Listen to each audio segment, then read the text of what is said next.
seminar at VTCRI. There's quite a few of those. It's my pleasure to welcome Ukpong Eyo, who's a faculty candidate for the Center for Glial Biology and Medicine here at the VTCRI. Eyo did his bachelor's degree at Missouri State University and in zoology, and then he went to Mike Daly's lab at the University of Iowa, where he did his Ph.D. work. He received his Ph.D. in 2012. And then he went to Rutgers to work with Young-Woo Long as a postdoc, and recently moved like a year ago with him to Rochester, New York, to the Mayo Clinic. For the past, huh? Rochester, Minnesota. Yes, Minnesota. Yes. Thank you. Thank you for correcting. It's even colder there. So, Eyo has really focused his entire education and postdoctoral work on the role of microglia and the interactions of microglia with neurons. It's a very hot field, as many of you know, with this whole idea of synaptic pruning by microglia during development. There's a lot of ideas around sculpting normal neural circuitries and disorders of development that are affected by that. But he's made some really interesting discoveries and unexpected discoveries, the first of which was during his graduate work, that we had always assumed that microglia are just surveying the extracellular space and touching and letting go of cues in that space, but he actually was able to show that no, the cells can actually move. Their soma is actually being displaced. They're highly motile, and that motility is affected by oxygen and glucose deprivation in the brain's lysosomes. So he used an ischemic model to look at how this is altered in ischemia. He also was the first to show that microglia actually can die through apoptosis in, for example, ischemia, and there are some programs held that during development. Again, we hadn't expected that to be the case, and he developed a method to visualize that with two-photon imaging. For his postdoctoral work, he expanded on his use of multi-photon imaging to look at signaling involved in microglial motility, and he found that that the main signal that neurons release to the microglia is actually ATP that acts on P2Y12 receptors on microglia, and that neurons sort of overstimulation with glutamate, for example, leads to an aberrant release of ATP and an aberrant activation of microglia. And he's looked at that in one of the models where glutamate excitability is enhanced, namely in epileptic seizures, and I'm sure we're going to hear a lot more about that in his talk today as well. He's been very prolific, as we always say. He's published 18 papers. 13 of those are primary research articles. He had fellowships throughout his doctoral and postdoctoral work from NIH, American Epilepsy Society, and he has a new K22 Career Transition Award. So without further ado, Eyo, mechanisms and significance of microglial dynamics in the brain. Thank you. Can everybody hear me? That was a good summary and good review that made me smile and somewhat made me remember and reminisce about my graduate days and some of the findings back then. So the title of my talk, like Dr. Sondheim I said, is The Mechanism and Significance of Microglial Dynamics in the Brain. So this is a movie that should have been playing. Just to capture the idea of how dynamic microglia are. So this is, the microglia are shown here in green, and neurons are in red, and you can see that their processes are moving all around. I'll be showing you some hopefully cool movies like this during the course of this talk. But first of all, let me give you a little bit about the outline of what my talk will look like. I'll give some introduction and background, tell you a little bit about the methods and approach that I use to address the questions that I'm interested in, and then spend most of my time talking about results, looking at two stories that I'll be giving you details about, and then spend a little bit of time at the end looking at my future direction of my independent lab. So to begin with that introduction,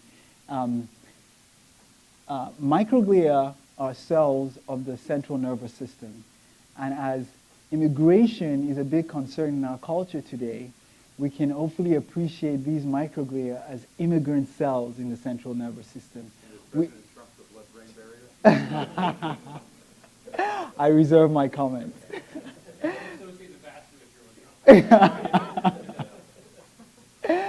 Okay, so sorry I had to throw a cultural dimension to that.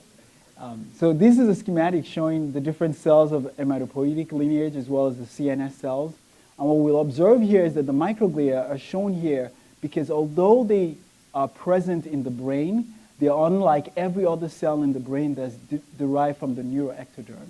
They actually derive from the yolk sac during embryonic development, migrate into the brain, and take up residence in there permanently. Microglia have a unique physical phenotype where they have a central soma and several processes that emanate from them. That distinction is important for the two parts of my talk later on, so keep that in mind about the soma and the processes. In terms of their function, we've now recognized over the last couple of years that microglia are actually important in several aspects of development, including neural development, in adult neurogenesis where they help to integrate new neurons that are formed in neurogenic niches. And also they participate in interacting at the synapses with synaptic element and the dendritic element. And although this is presented somewhat as a question mark, we have data now suggesting that they actually participate in neuropsychiatric disorders. So they have a wealth of functions in the brain that we're still trying to understand and elucidate. Again, returning to their physical structure, they have a soma, a central soma and process. And one of the remarkable things about the microglia is that they have the most dynamic and morphologically plastic cells in the brain. And as I play this movie, you can see that. What is noted here and is established as dogma is that the soma are largely thought of as stationary, while the processes, the microglial processes, are constantly feeling around the tissue. And this is suggested to be a role the microglia play in surveying the nervous system and rectifying potential problems. This is not only true in the basal condition, but also in the context of injury, as I'll show in this movie, where in the center of this movie, I'm going to cause a small laser injury, and what you observe is the microglial processes are going to respond really fast. So as I play that movie, see the process. I should point out that this is in the order of minutes, that the microglial processes respond really fast, such that they contain the site of injury. This has actually been shown to be important because if we block this microglial response, we can see an increase in the size of the injury site. So specifically for me, the overarching questions that I'm trying to address from this morphological perspective is, what do microglia do in the brain? How do they do it? That is, what are the mechanisms they employ to do what they do? And why do they do it? That is the significance of the activity. To address this question, I use an imaging approach to actually visualize the cells and the activity. And to visualize the cells, we use different preparations. First of all, we can use the traditional slice preparation where we take out the brain of mice, cut up the brain into small, thin slices, bathe it in the appropriate solution, and use a microscope to image. And we can do this either in fixing the tissue or doing time-lapse imaging, as I'll be showing you.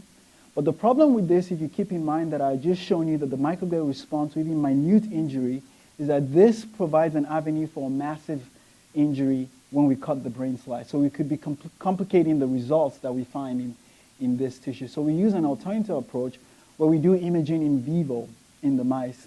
We make a craniotomy, put on a cover slip, and we can either image immediately, which we refer to as acute in vivo imaging in the live animal under anesthesia. This is the source of anesthesia in this case. Or because this also can result in a minute injury that can also complicate results, we can also do chronic in vivo long-term imaging. And in this case, we implant the window, let the mouse recover from the surgery from anywhere from 2 weeks to 4 weeks, and then we begin imaging. So all these approaches have been used at some point in the course of this talk. I need to tell you 3 more things regarding to my approach. That we use transgenic mice. For example, we use mice that express GFP under the fractalkine receptor promoter or the CX3CR1 receptor. And in this case, microglia express this, only microglia in the brain express this receptor, and they light up green. Conversely, to also look at neurons and potential interactions with neurons and microglia, we use the Thy1 YFP mice. Although it's YFP for yellow fluorescent protein, I'm color coding it as red. And in my images, I'll be showing you as well red for better contrast between the green and red. And we employ this approach using different mutant mice, as I'll be showing you. Secondly, I should point out that while I'll be showing you 2D images, the data is actually collected from 3D Z-stacks that have been compressed into 2D. And some of those, I'll actually be showing you a movie that is played over time. And I'll be highlighting for you the different dimensions of all of that. Finally, as Dr. Santheimer mentioned, we actually use a seizure model or seizure models, especially to address the question of increasing neuronal activity and driving neuronal activity to see potential contributions and interactions with the microglia. In this case, we use mostly ecinic acid, but we can also use pilocarpine, as I'll be showing you some of the data. And the mice, we can deliver the drug either by IP or directly into the brain by ICV. And what the mice undergo is a stereotypical pattern of seizure activity, where 0 is normal activity, 7 is actually animal death. Some animals die during this process, most of them don't. And 6 to 1 are different degrees of the intensity of the seizures. Okay, with that now I can tell you about the 2 stories and the 2 main projects of my postdoctoral work. In telling you this, I need to highlight the fact that I've told you earlier that the first story will be focused on looking at the microglia soma, which as I mentioned, the dogma is that they're largely stationary. I'm going to be providing evidence that suggests that that's not true. Well, I should say they're only stationary. I'm going to be providing evidence that suggests that that's not true. The second half of my talk will be focusing on their processes and the dynamic activity of the process, especially as they interact with neurons. So that first aspect. Microglia are extremely tiled cells, so they're spaced out in the tissue as shown here in the transgenic GFP mice. You can see the cells appearing all over the tissue. Beginning in about 2007, it became clear that unlike some other macrophages in the body, microglia actually are a self-sustaining population. They don't receive contributions from circulating monocytes that infiltrate the brain in the normal condition. So given that this is the case, the question now became, how do microglia maintain their numbers and maintain the cell population in mice or in humans as well? Well, this has become an interesting question such that in the last year, in 2017, there were 4 high-profile papers that came out addressing this point. 3 that were in mice and 1 that was in humans. I can't go into the details of all of this, but I'm going to highlight 2 of them. First of all, this one that came out roughly about a year ago now, I believe it was January 2017. This group used the chronic imaging approach to look at microglia, in this case, within a 3-week period between day 0 and day 22. They used blood vessels as markers to identify the same regions over time. And what they observed, or what I observed in their images, which they didn't point out, was that if you look at if you look at this image, you can see, for example, that there's a microglia at this point. You come 22 days later, you don't see that microglia there anymore. You can see other examples of no microglia, but 22 days later, you see a microglia. By the way, these microglia look very similar. Now you can see other examples, for example, here where you don't see a microglia, you come 20 days later, you see it, and you can see again another here, no microglia, and then you can see it there. So you can see that in this, sure.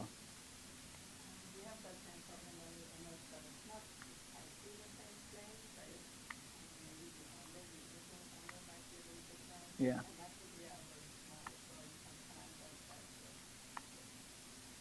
Yeah. Right. So I can't speak for these guys because I didn't do these images. Perhaps what you're suggesting is that these guys didn't do a good job. I'll speak for myself, and I'll explain to you how I address that problem. Because I think that there's a limitation with some of these approaches, which I try to address in my studies. Yeah, but yeah. Just add on that for 1 second. It's pretty clear, right, that the vessel looks different, like something was changed in the focal plane. Yeah. Right? Yeah, and I would agree with that these guys, with due respect, don't do as good a job in looking at the same field. But for example, in my studies, I'll show you that I do. And to be fair, I also see similar things. But what these guys came up with is that the changes in the microglial landscape results from a coupling of proliferation and apoptosis. So what they suggest is that in this, say, 3-week period, microglia are dying, and then they're being replenished by existing microglia that proliferate to take up their place. Okay, that's what this study concludes. Now, a subsequent study later in the year, about August or September, came out where they actually used a similar chronic imaging approach, only they did it very long term. And yes, this is following the same microglia over a period of weeks. Even in the whole study, they followed the microglia in the same field of view for up to a year and a half. And what you see here is that we don't see a lot of death going on. This is one example. We don't see a lot of death going on. We actually don't see a lot of proliferation going on either. Although, for example, this cell after 51 weeks proliferates, and the proliferation, the cell is maintained.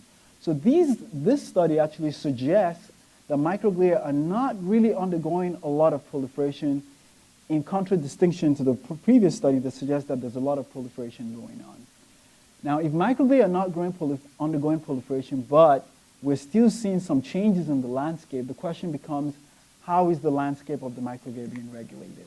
So that's where my study comes in. And to address this question, I use a daily repeated 2-photon imaging approach. Now, to address your question, Stephanie, I use unlike using the blood vessel markers, and blood vessels are thicker, that you may not get exactly the same plane, so that's the concern you were raising. I use the Thy1 YP mice and use the dendrites as a marker, so we can see over time that we're looking, in this case, in this plane, at the same dendrites that I've highlighted here. I've highlighted just 4 of them, showing the same ones over the period of days, and you can still see some of these blood vessels that are present there. Okay? So, and in this case, in this field of view I'm looking at, you can still see the same microglia over time. And this is just a short period of time. Okay? Now, when we do that, and in this case, what I'm doing, there I showed you one single plate. Here I'm showing you a thick volume of tissue.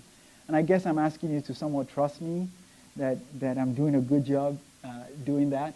But when we look at, in subsequent days, between day 0 and day 1, day 2, day 3, what we observe is from the first day, by the way, you can see this blood vessel here. You can see on all days.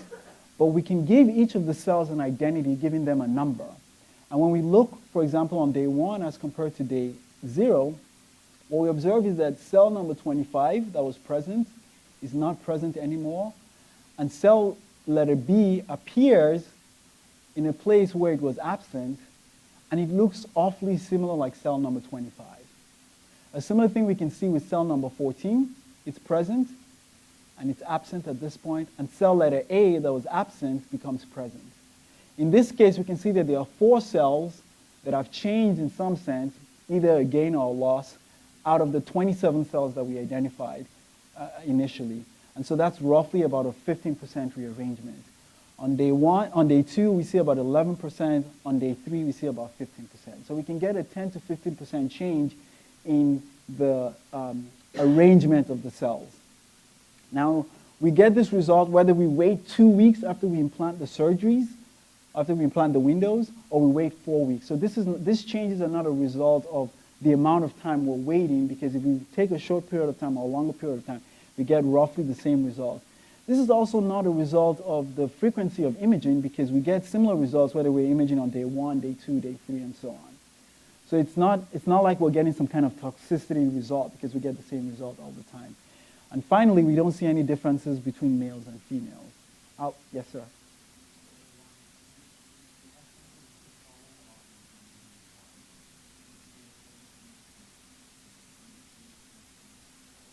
By uniformity, you mean?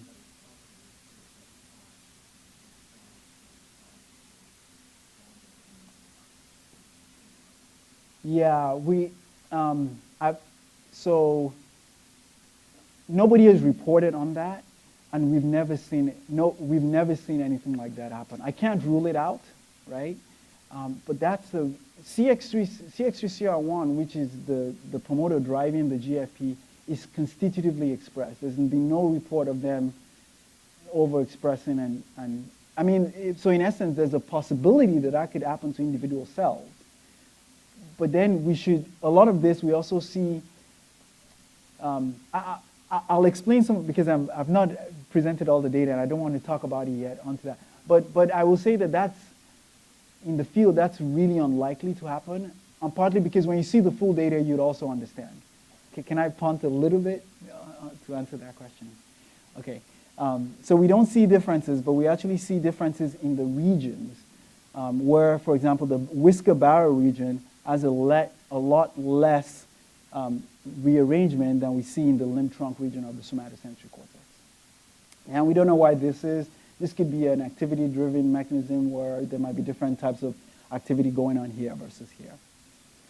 But the next question that we asked was, we see this seemingly robust, about 10 to 15% of the cells are rearranged. Can we manipulate this? So we go back to our seizure model, and then we see that when we perform severe seizures, and with that gradient of seizures like I showed you from 1 to 6, this is anywhere above a 4 or 5.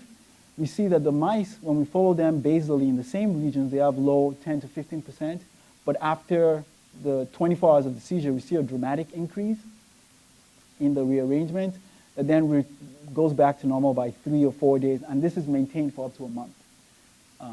I don't show that data here, but I've looked out that far. When the seizures are mild, where they are just seizing mildly, they don't seize really strongly, even though we inject quinic acid, we don't see that degree of changes going on. So we can manipulate it. I should point out that this is under revision right now, and the reviewers requested that we do other models. So we've done a pilocarpine model, and we've seen the same thing. I don't present the data here as well. We've actually also done a whisker trimming model, where we also see a similar change in the rearrangement with whisker trimming.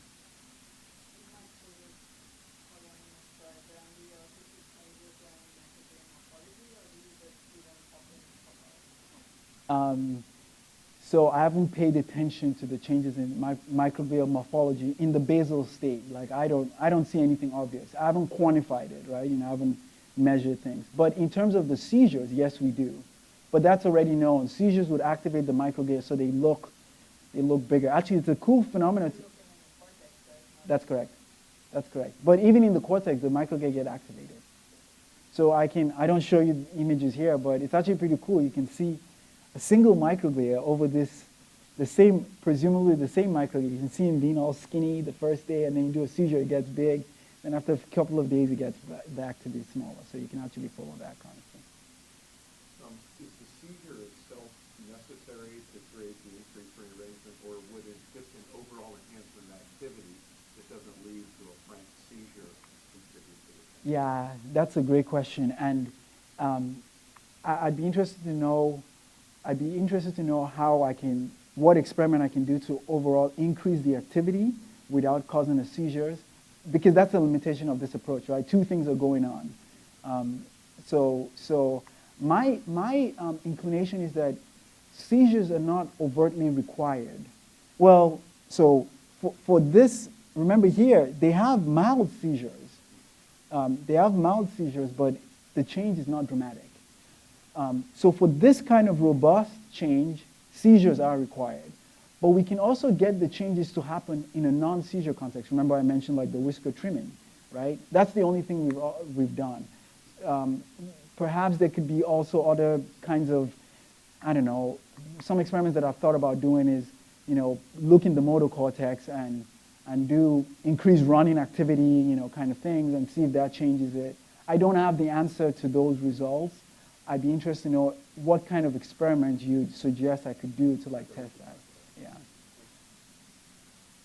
But non-seizure treatments can also increase it, like the whisker trimming. So we've described the phenomena. The next question now is to understand the mechanisms, right? So the previous study I mentioned suggested that proliferation plays a role. We decided to study proliferation first, and we took advantage of the TREM2 knockout mice, which TREM2 is a protein that's specifically on the microglia. And it's suggested to control microglial proliferation. Consistent with that, we labeled microglia with BRDU, and we can see that TREM2 knockout mice show less BRD incorporation, that is less proliferation, as expected. Consistent with this, we also see less density of the cells, which makes sense. You have less proliferation, you'll have fewer cells. This is not the same thing with the CXUCR1, where we have the same number of cells in this context. Yet in all these mice, we have the same degree of rearrangement. So we have uncoupled rearrangement from proliferation, suggesting that proliferation is not a predominant mechanism by which rearrangement is occurring. The next idea that we had was we tried to focus on the P2Y12 receptor, which has been shown previously to control microglial process migration.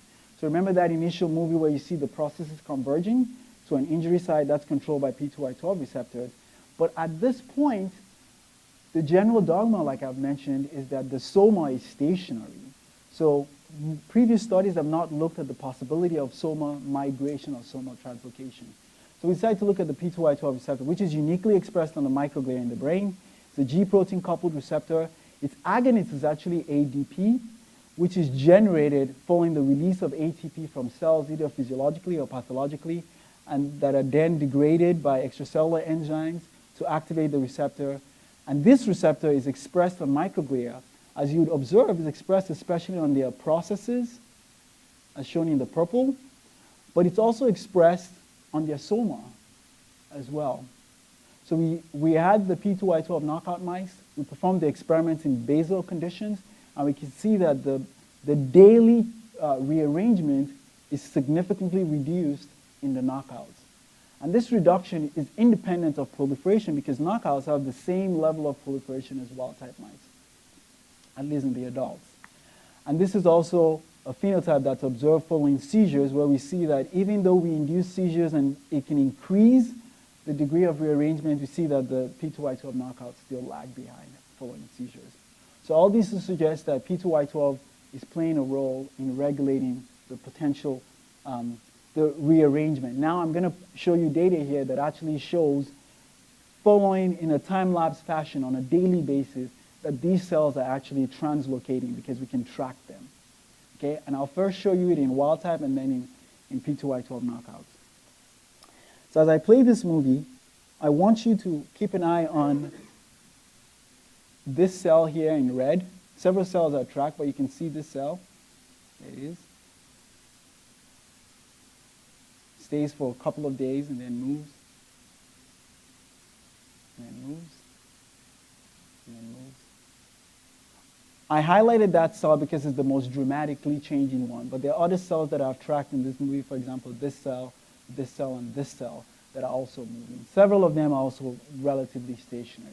But as you can see from this, the microglia are actually translocating.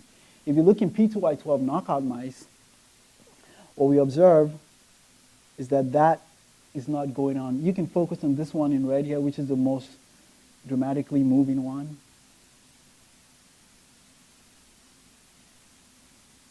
And that's the most that it goes over a 2-week period. And the other cells here that I've highlighted, they're not moving much at all. So again, we can see here that the differences between wild type and knockouts is this translocation ability. Now we can also detect what we refer to as dying cells that I'll show an example of in this movie over here.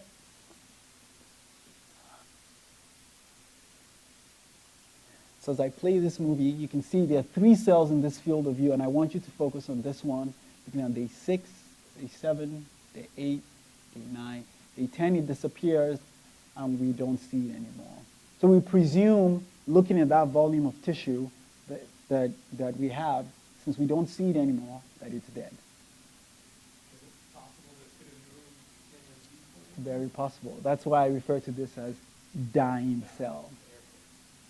I was just wondering, like at the top of your stack, maybe the middle stack is more probable. Yeah, I mean, some of them we can say that it's a dying one for sure because it's in the middle, but the ones that are at the borders, we can't really be sure because it could have moved that. And if you see from the movie that I showed you earlier, they can actually take pretty long leaps from time to time. You know, they can take pretty long jumps from time to time. So we can't fully say, I can't fully say that all the cells that I classify as dying are really dying. They could actually be translocating out of my field of view.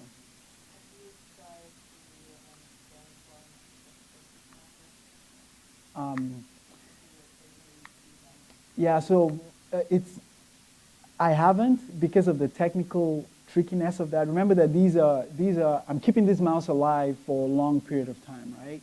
So then I'll have to, say I see the cell die on this day, I'll have to stop my imaging and I can't take future days and confirm. Yeah. Yeah. apoptotic cells, right? And other people have done that. Microglia do undergo apoptosis. Some of them do undergo apoptosis. What I want to do is to clarify that this cell, this specific cell, underwent apoptosis. And it's a little technically challenging for this chronic imaging approach, right? What's that? And it's gone. Yeah, it's gone, right, right. But yes, others have shown that microglia actually can show apoptotic syndrome. Not a lot of them, but they can. Then lastly, I'll just show you an example of a proliferating cell. Here, day 3, day 4, it jumps down a little. Day 5, 6, 7, 8, 9, it jumps down some more.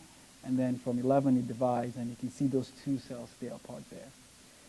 When we do that classification and we look at death, we see that P2Y12 seem to have similar numbers of dying cells, similar numbers of proliferating cells, but in terms of translocating cells, that's where the differences occur between the wild types and knockouts. So this is a summary schematic of this, showing that under the basal condition, microglia undergoes some rearrangement. This can be driven by an increase in seizures, but not only seizures, we have other things like whisker trimming that can also increase it. This is dependent on P2Y12 receptors, but not CX3, CR1, or TREM2 receptors. And these are the percent showing that translocation is the highest contributor to the mechanism. This is currently under revision, and hopefully, mid-year, I hope it'll be published. But when I saw this result, this wasn't entirely surprising to me, because as Dr. Santheimer mentioned, in my developmental studies, I was fascinated. In my graduate studies, I did a lot of studies in development where I was fascinated that microglia have this remarkable ability in development to actually migrate. So this is from the P2 hippocampus. Again, this is in a brain slice system, not in vivo. But what you'd see is this is over the course of 3 hours. What you see from this is that this cell that I've tracked is actually translocating in P2, at P2 and P4. So I play this movie. You can see them moving quite robustly over a short period of time. By the time we get to P6, we see that that dramatic migratory ability seems to be reduced, and by the time we get to adults, it's much more reduced. So they have this capacity in development. Remarkably, if we simulate an ischemic condition, even at this P2 stage, they still have the capacity to move in this simulated ischemia context. And I'm tracking 2 cells here where they seem to not be bothered by any of the ischemic condition. There's no glucose in this condition. There's no oxygen in this condition, and they're crawling around. In the P2 mice, in the P6 mice, we don't see that happen. They're severely inhibited, and actually some of them are blinking off because they're dying. But this is not true in the P2 context. So this itself raises the question of the metabolic program of microglia in development, in early development versus later development, something that I may choose to get into to study in future. So to summarize this first half of the story, the microglial landscape is dynamic, not only in terms of their processes, but also in terms of their soma, and is rearranged daily, potentially developmentally regulated.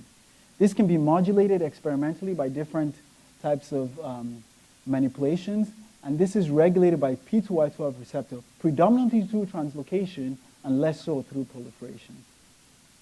So you made the point that you can have movement in the soma. I'm trying to get a sense of why. You showed us earlier that they have the capacity to extend processes over pretty long distances, like going towards that injury. Mm-hmm. So the question I'm posing is, what is the good of moving the soma? Is it a matter of position, the receptors that are somatic that you alluded to earlier, near the site of some activation or injury? Because it looks like their processes can pretty much get wherever they need to without moving the soma, I guess. Well, so 2 things there. First of all, maybe their process can't get everywhere they need to. Maybe that's one of the reasons why they need to physically translocate, because physically translocating will give them access or better access to whatever they need to do. That could be one. Secondly, it could be that there's something that is going on, and we don't know that. That's why I guess, in one sense, I can have a job to study these things, right? Maybe there's something that the soma actually contributes that the processes don't contribute. So I don't know the answer to the question of why they do that, but the fact that they do that leads us to ask the question why. And potentially we can start studying that to figure out. I was struck by the apparent lack of any somatic Yeah. And In adult tissues. processes were just pouring in. Yep, yep. So in adult tissues, in more mature tissues, that's the typical paradigm. And that's why we've looked at it in the short term, right? And in the short term, 30 minutes, an hour or something, you don't see the soma migrating.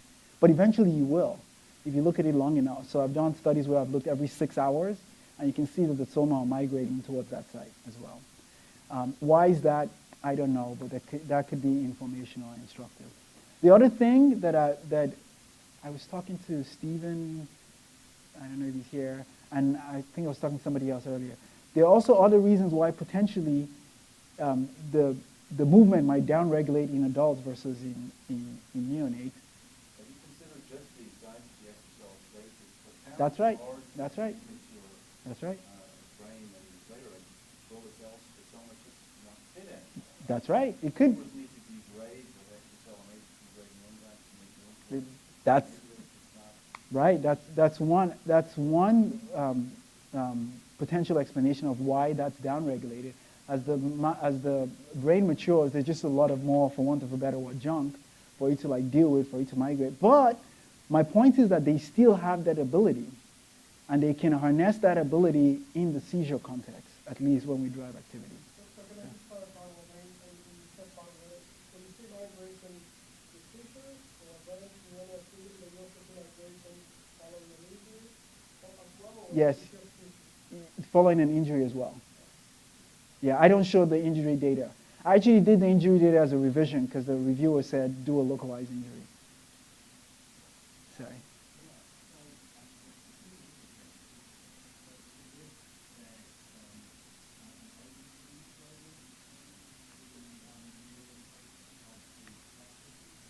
That's correct.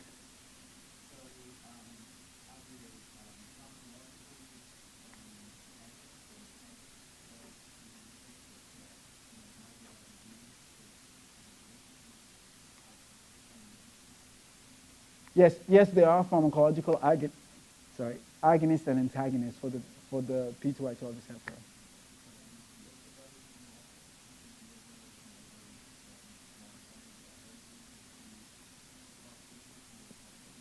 Yeah, I haven't looked at that in our model.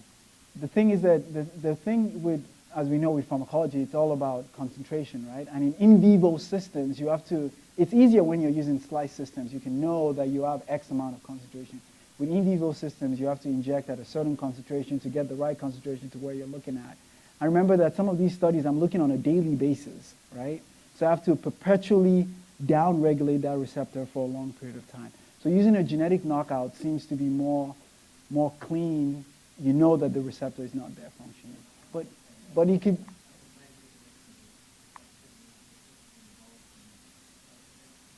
That's correct. That's correct. So that's why I keep emphasizing that the P2Y12 receptor in the brain proper is expressed by only microglia. But it's also expressed in platelets in the blood. Right? And there we have a problem. If we want to inject a drug, we could potentially be affecting platelet activity as well as microglia activity. So, but those kinds of experiments are supplemental experiments for some of the studies that are complementary experiments. Some of the studies. So during development, when the microglia are migrating, they have a pretty simple morphology. 2 or 3 main branches. It could be long, but you can imagine how that could negotiate with developing neuropil. Sure. But in the adult, and it was only It's complex. one movie and you played it quickly, but it didn't look like it changed its morphology dramatically. So you have this very branched microglia that's now translocating. Yeah. How the heck does that happen? Well, that's why I have a job, right? It's fascinating, right? It's really fascinating. And when you say it doesn't change its morphology, what you mean is that it doesn't become a ball. It doesn't become bipolar. Right. It doesn't, Yeah. kind of climb up and down It doesn't, remember that we're also catching this. I'm taking images every 24 hours, right? We don't know what's happening between that period of time, right? It's very possible, and these cells are capable of doing this, that they can not pull in all their processes, but usually when they want to move a certain direction, like if they want to move there, most of their processes goes that way, and then they pull this. This becomes the leading edge, and that gets pulled in. They crawl over, then they spread out. That's a lot of energy to crawl These are guys that are crawling around in a non-energy condition, in ischemia, right? They're crawling around doing that. So all to say that these guys are fascinating, and they may be employing different cell biological processes than we're used to. Okay. All right, and I'll just end here with just the take-home idea of this is that the mobilization of microglia has been thought of especially in the process dimension, but what I'm including here is not to think of microglia as merely surveying cells, as we typically do, just feeling around the tissue, but if I can invent a word, more like patrolling cells. They're not only feeling around, but they're feeling around and moving around and walking around, if I can put it that way. Okay, so that's the first half of my talk. The second half that I'll try to go through quickly is relating not with their soma, but with their processes. At this point in time, microglia, when I started my postdoctoral, microglia were known to physically interact with neurons. What was unknown were some of the mechanisms that are involved in this and the significance of such interactions. And I wanted to tackle that using this 2-photon imaging approach in slices and in vivo. What I'm going to show you are actually 3 different types of interactions that microglia employ with interacting with neurons, especially in hyperactive conditions. And I'll start with these 2 that have been published. And I have to take some time to explain this, that they are a process extension phenomena where the processes radiate outward, a process convergence phenomena where the processes, if you will, converge inward to a focal spot. And I'll be showing you the movies for that. But I need you to distinguish this: outward extension, inward convergence. Okay?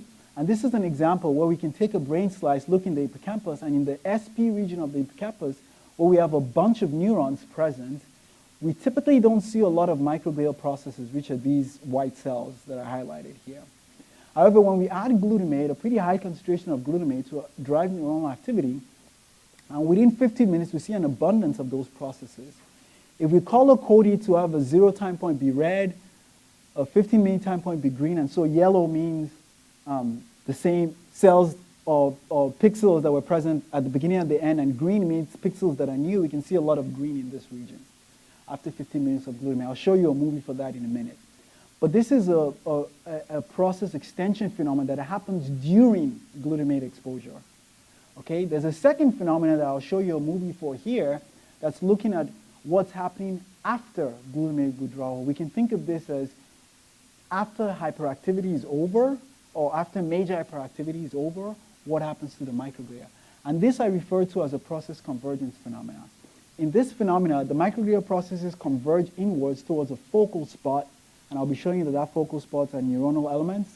And I refer to this colloquially as either a microglial handshake, because several processes come together, or a microglial kiss. So to show some of this, I'll play this movie. There's the baseline, there's glutamate that's added briefly for 10 minutes, and once glutamate is washed out, you can focus over here, you can see some of the processes converge to that hotspot, another one there to that hotspot, and I'll show you a third one that will be happening somewhere around here in a few minutes. Yeah, right over there. To that hotspot, okay? And these events, we don't see a lot of them in the basal condition in slices. When we give a brief treatment of glutamate for 10 minutes and we follow it for up to 3 hours, in 30-minute increments, we see an increased number of these convergence events.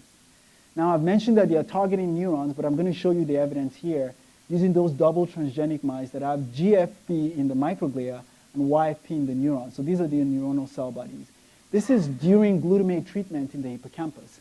And what you see in the basal condition is that microglia are feeling around. Then glutamate's added, you can see them radiate outward. Glutamate added, you can see a lot of the processes radiate outward. Now I want you to focus on this soma here. What you notice is that you can see some of those bulbous endings of the microglia actually making physical contact with the soma.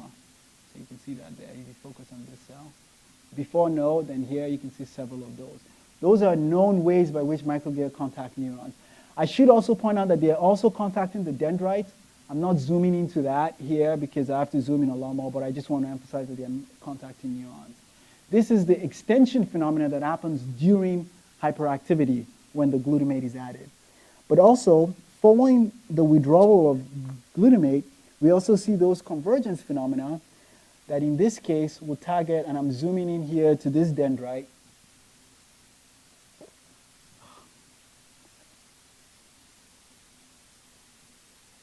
We target, if you keep your eye here, you'll see a focal region that the processes come transiently and climb onto the dendrite, and then it's off. Okay, I'll let that play again. A few minutes after glutamate is withdrawn, the processes converge, and then it's off. I should say, because this looks nice and pretty, but it takes a lot of hours of putting your camera there and trying to watch it and catch it in action. These are really difficult to catch. So we see that these interactions are happening and they are directed towards neurons. Now the question was, what are the mechanisms? So we took advantage of a pharmacological approach, in this case in slices, where we can use CNQX to block AMPA and kainate ionotropic glutamate receptors and AP5 to block NMDA receptors. And when we do that, again, we can see there's a lot of green when we add glutamate, that's new processes in this region. When we add CNQX to block AMPA and kainate, we don't affect it. When we add AP5, which is to block NMDA receptors, we don't see that green. This is quantified here, showing an increase in the intensity with the dark green for glutamate. With CNQX here, there's still a response, but with AP5, the response is abolished. So this is suggesting that NMDA receptors on neurons are required to initiate the phenomena.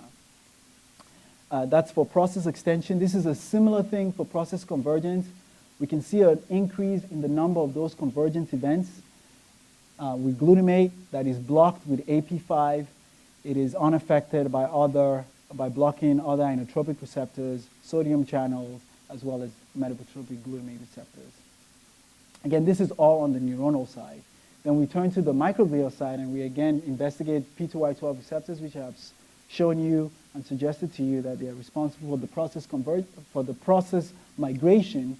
And we see that in P2Y12 knockout mice, when we apply NMDA, we can induce, in wild-type mice, when we apply NMDA, we can induce the phenomena, but when we apply it in P2Y12 knockouts, we can't induce the phenomena. So there's no process extension, nor is there process convergence, those events following the glutamate treatment. So what I've shown you so far is that in the context of a brain slice system, when we apply high amounts of glutamate to stimulate neuronal activity, we can see this increase in process extension and process convergence that are dependent on NMDA receptors from neurons and P2Y12 receptors from microglia. But is this relevant for an intact system? Because I'm doing this in slice and I'm bathing it with glutamate. So we returned again to the seizure context and see if we could not exogenously add glutamate, but endogenously generate the increase of glutamate as occurs during seizures and see if we can see similar phenomena. And indeed we can. So when we do seizures and we sacrifice the mice at about 45 minutes, which is a time point where mice are seizing intensely, and we look at the microglial processes in control conditions, they have very few processes, 4 or 5, but after seizure treatment with quinic acid, we can see an increase in the number of these processes. This increase in the number of processes is abolished or is reduced significantly when we apply AP5 to block the NMDA receptor. So again, this is recapitulating what we see in slices, that it's NMDA receptor dependent. A similar thing happens when this is actually a remarkable result in my opinion, where we can do a seizure, or we can take control mice, cut them up, count the number of those process convergence events, they are minimal. We can do a seizure either with pilocarpine or with quinic acid, and then wait 2 hours for the mice to seize and be done with their seizure, sacrifice the mice, don't do anything, and just look, and we see an increased number of those events. So it means that the seizure phenotype that had happened in vivo, once we generate the slice subsequently, we can also see the phenomena happening.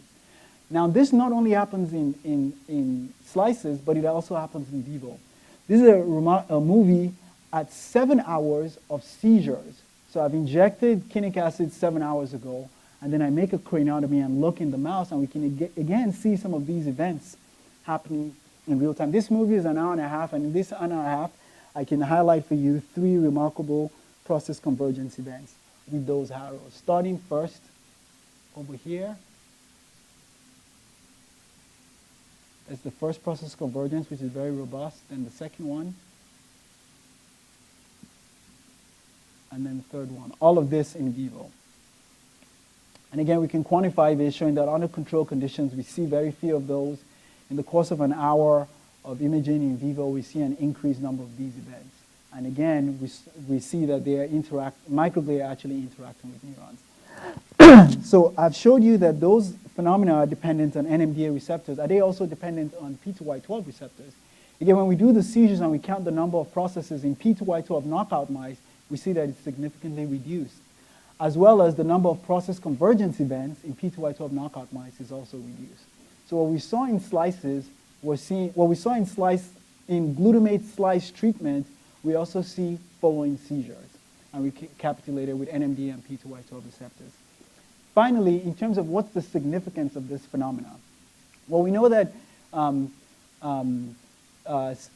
mice undergo seizures, and we know that P2Y12 knockout mice lack microglia, lack P2Y12 only on the microglia. Then we perform seizures in these mice, and what we observe is that the mice actually have a worsened seizure phenotype, both by delivering kinic acid by IP as well as by ICV. Also, the threshold of seizures is much lower because they enter seizures much earlier, and more of these mice die than wild-type mice. This phenomenon was exciting when I published this paper. It's really frustrating now because I want to get to study these knockout mice now, and I can't as well because most of them die during this process. So I actually have to back up the concentration of the seizures to study them for future studies. So this is a summary schematic of these results that under hyperactive, we think this happens mostly in hyperactive conditions. Glutamate is released, activates NMDA receptor. I don't show the data, but this is calcium dependent. And through some currently now not understood mechanism, it results in the release of ATP, perhaps through vesicles or through some unknown channel or pore. It's released into the extracellular space, degraded by extracellular enzyme into ADP, activates P2Y12 receptors, and if they're released globally, they can result in the process extension phenomena that we see, or if they're released locally on the dendrite, they can result in the process convergence phenomena through P2Y12 receptors. Now, these have been published in several studies, including a most recent one that has been accepted, where we show that the glutamate 2A subunit is actually critical for this phenomena on the NMDA receptor.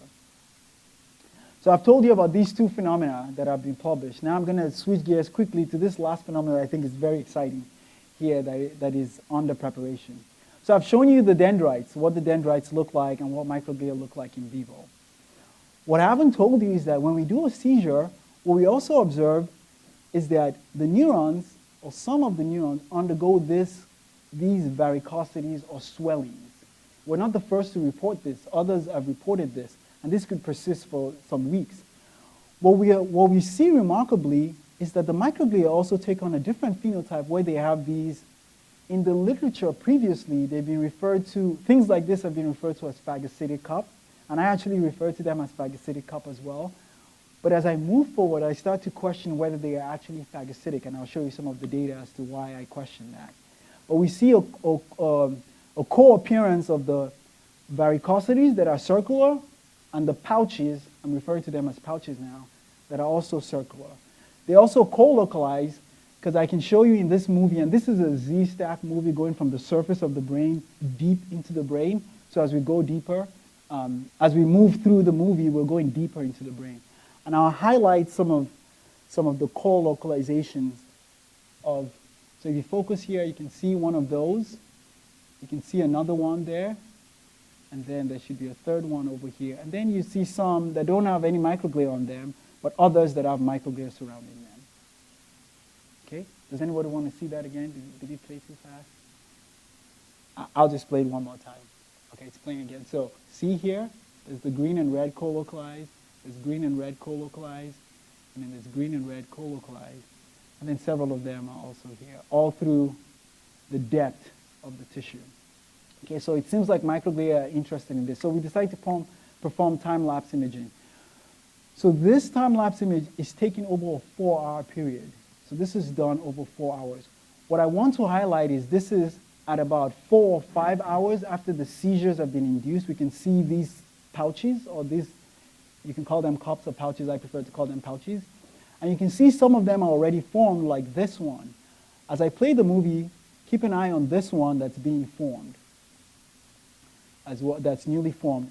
And during the movie, I'll take you to another one that's actually these ones that are going to be engulfed. They'll be highlighted in red, okay? But what you'll observe is that most of them, including these two, are going to be maintained throughout the 4-hour period, throughout the 4-hour imaging period. So as I play the movie, there's a new one that's gradually formed. These two are maintained for a long period of time, you can see. And then if you take your eye over here for a minute, you can see some of these that are actually engulfed. I want to point out, and then these you can see are maintained for a long period of time. I want to point out that this engulfment that we see is actually the rarity as opposed to the norm. So 80% or 70% of the pouches that we see are actually maintained throughout this 4-hour period, which is counterintuitive to what is typical for microglial phagocytosis, which takes minutes, maybe a few hours. 20% of them are actually translocated, that is, they are pulled in a little bit to some extent, and about half of those are actually engulfed. So of all the pouches that we see, only 10% of them are engulfed in a 4-hour period, which is not typical for phagocytosis, and which makes me think that this is not a phagocytic, it's not a primary phagocytic intention. Now, TREM2 receptors have also been shown to be important in microglial phagocytosis. We looked at TREM2 mice and we see basically the same phenotype, suggesting that this is independent, at least, of TREM2-dependent phagocytosis. Finally, I took advantage of the approach that we have to do this chronic imaging to ask the question of the fate of these pouches as well as the swellings. And what I observed is if you come, for example, 5 hours after the seizures have been induced, and we look, we can see some of these swellings over here with arrows that microglia are not interested in. I should say that most of these swellings microglia are not interested in. I don't know why, but about 80% of them microglia don't touch them. There's a small percent, about 20% of microglia touch, like these ones. We can ask the question, what happens 24 hours later when we look in the same field of view? You can see this blood vessel, blood vessel, blood vessel, blood vessel, blood vessel, blood vessel. And we can look in the same regions where this was where the swellings were. And we can see that those swellings are still persisting that microglia were not interested in. However, the swelling that microglia was interested in, we see that it seems to have been resolved. It's not swollen anymore. We can quantify this, and the results that we have is the swellings that have pouches, microglial pouches around them, are 5 times more likely to be resolved than the swellings that don't have any pouches with them. Some of them get resolved, but to a lesser degree, suggesting again here the microglia are offering some kind of neuroprotective phenotype to resolve these aberrations from a swelling to a more normalized dendrite. So just to summarize this part of the talk, I've highlighted 3 different interactions: the process extension, the process convergence, and then the process pouches.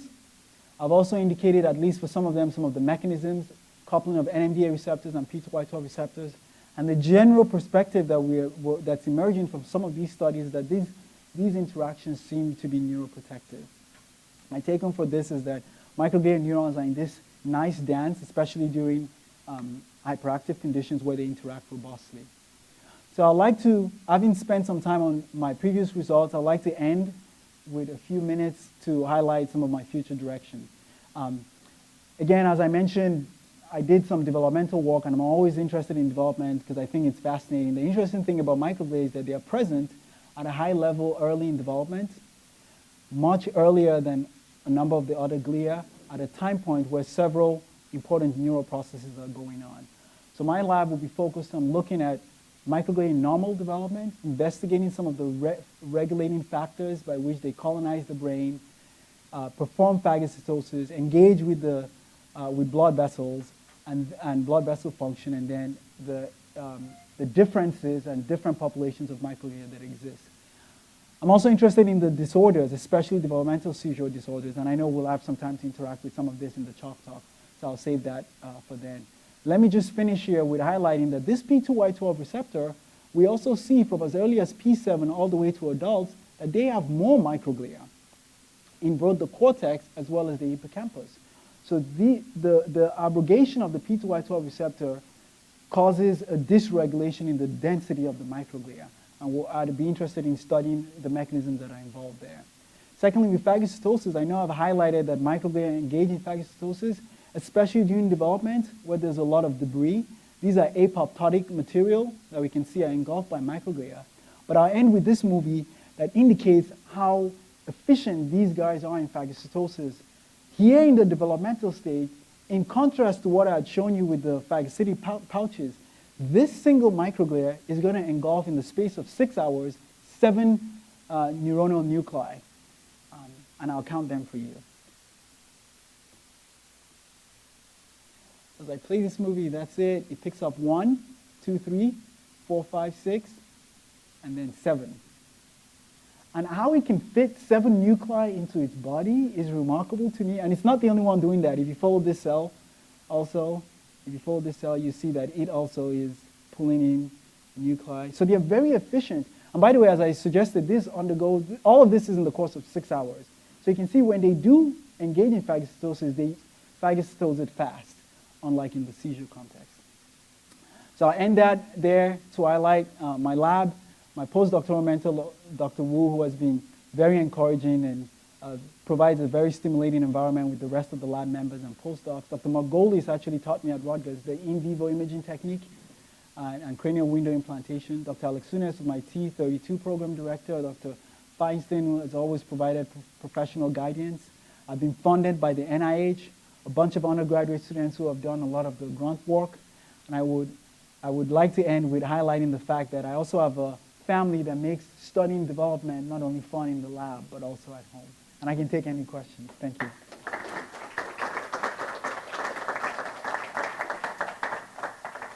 we're very late and took a lot of questions to us, so maybe 1 or 2 questions that Bernie wants to give them. Sorry, I didn't hear that.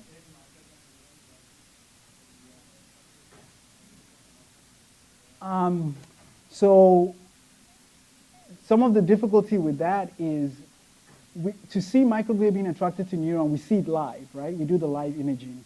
And so we have to live image the markers. To my knowledge, nobody has done that. What we can say is that we know some of the material that microglia take up from the neurons. So we can stain for synaptic markers, and we can see that they're interacting there. I have also shown you here that they're actually interacting with the dendrites.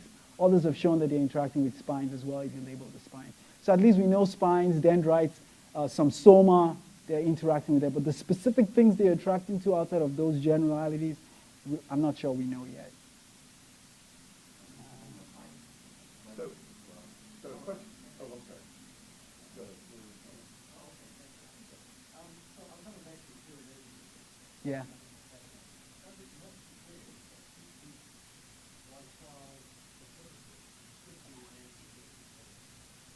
It does suggest that. You're saying, could it be? Yes, it does suggest that.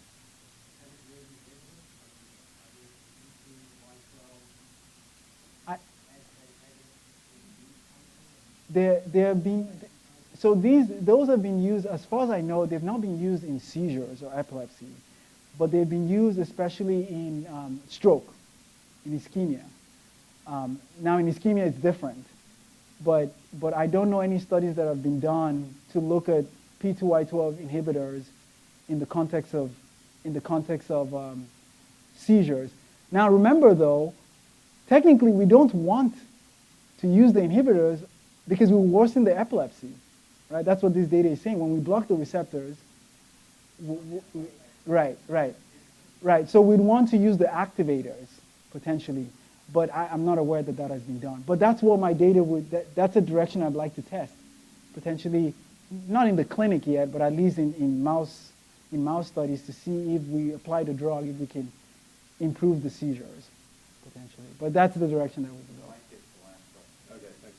So this is about nomenclature, and the only reason I bring it up is I think it's important for mechanism. The terms you use are extension and convergence. That's correct. I would suggest you use divergence and convergence, and the reason is they're both extension, right? They both involve growing and extending processes at a cell biological level. But convergence, you're suggesting it's seeking out the target, the alternative ligand for the receptor. Excuse me, divergence or extension It's the same thing, you're just saying it's all over the place, it's not in one point, is that right? You're absolutely right. The problem is this is a historical perspective because I found the extension phenomena before I found the convergence phenomena. So if I'm writing a review now, I like the nomenclature that you give. Yes. Fair enough. All right. Thank you.